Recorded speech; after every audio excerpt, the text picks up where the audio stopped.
Assalamualaikum warahmatullahi wabarakatuh. Sebelum memulai presentasi, izinkan saya perkenalkan diri terlebih dahulu.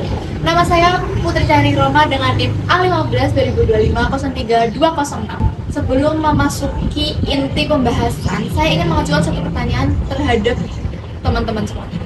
Pernahkah kalian mendengar bahwa perempuan itu tidak cocok menjadi pemimpin dan laki-laki tidak boleh menangis? Mungkin sebagian dari kita menganggap itu adalah hal yang biasa saja. Namun, anggapan tersebut adalah bagian dari stereotip gender yang dapat menghambat potensi seseorang. Maka dari itu, hari ini saya akan membahas SDGs poin kelima, yaitu kesetaraan gender. Membahas tentang isu itu, mengapa ini penting, dan bagaimana cara kita mewujudkannya. Mengapa topik ini penting? Sebelum kita membahas topik ini lebih jauh, mari kita renungkan satu pertanyaan yang ada di slide ini. Apakah kesempatan yang dimiliki laki-laki dan perempuan sudah benar-benar setara?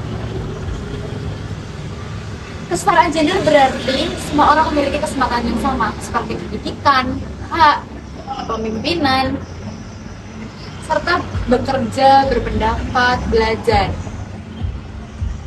sesuai kemampuan yang dimiliki seseorang tersebut. Jadi, kesetaraan gender bukan berarti menyamakan laki-laki dan perempuan dalam suatu hal yang sama, tetapi memastikan bahwa mereka memiliki kesempatan yang sama. Apa sih SDGs poin kelima itu?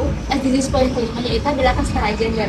Salah satu dari 17 tujuan pembangunan keberlanjutan yang dirancang oleh Perserikatan Bangsa-Bangsa atau PBB. Tujuan utamanya adalah menghapus segala bentuk diskriminasi terhadap perempuan dan anak perempuan, serta menciptakan kesempatan yang setara dalam berbagai bidang. Misalnya dalam dunia pendidikan, semua anak, semua orang berhak mendapatkan pendidikan yang berkualitas. Lalu ada di dunia pekerjaan, semua pekerja itu berhak mendapatkan perilaku yang adil. Begitu juga dalam bidang kepemimpinan, bahwa baik perempuan ataupun laki-laki itu juga dapat menjadi pemimpin yang baik, tidak hanya seorang laki-laki saja. Walaupun sudah banyak kemajuan, kenyataannya masih banyak bentuk ketidaksetaraan gender yang kita temui di lingkungan sekitar kita. Misalnya masih ada anggapan bahwa perempuan lebih cocok mengurus rumah tangga dan laki-laki lebih cocok mencari nafkah. Selain itu masih terjadi diskriminasi, kekerasan terhadap perempuan, serta jumlah perempuan yang menduduki posisi kepemimpinan itu masih relatif lebih sedikit ketimbang porsi laki-laki. Semua kondisi tersebut menunjukkan bahwa kesetaraan gender masih menjadi tantangan yang harus kita hadapi di masa ini. Apa sih dampak yang akan terjadi jika kesetaraan gender belum terjadi di era sekarang? Yaitu yang pertama, ketika seseorang mengalami diskriminasi, kesempatan untuk berkembang lebih sedikit. Akibatnya banyak potensi yang tidak dapat dimanfaatkan secara maksimal. Jika hal ini terus terjadi, maka bukan hanya individu yang dirugikan. Selain itu adalah masyarakat dan negara yang akan mengalami kerugian karena kehilangan seseorang yang memiliki potensi lebih baik. Oleh karena itu, kesetaraan gender bukan hanya tentang perempuan, tetapi juga tentang isu pembangunan yang berkelanjutan. Lalu, apa yang bisa kita lakukan untuk berkontribusi? Yang pertama, kita bisa mulai dari hal-hal kecil, yaitu menghargai setiap orang tanpa membedakan gender, mau itu perempuan, mau itu laki-laki, dan tidak melanggengkan stereotip gender.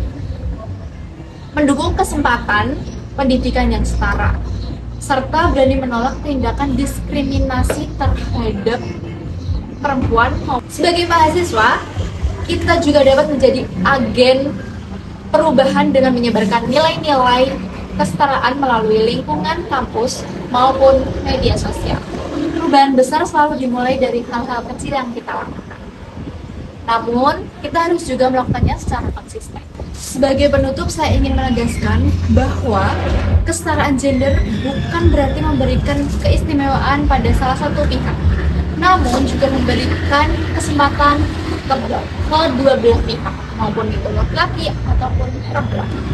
Mari kita mulai dari diri kita sendiri, yaitu menghargai pendapat, menghapus stereotip, dan memberikan kesempatan kepada perempuan maupun laki-laki. Karena setiap orang memiliki kesempatan yang sama untuk melakukan atau mencoba semua bidang. Dan kita dapat membangun masyarakat yang lebih inklusif, adil, dan sejahtera. Sekian presentasi dari saya. Apabila ada salah kata atau ucapan, mohon maaf. Terima kasih. Wassalamualaikum warahmatullahi wabarakatuh.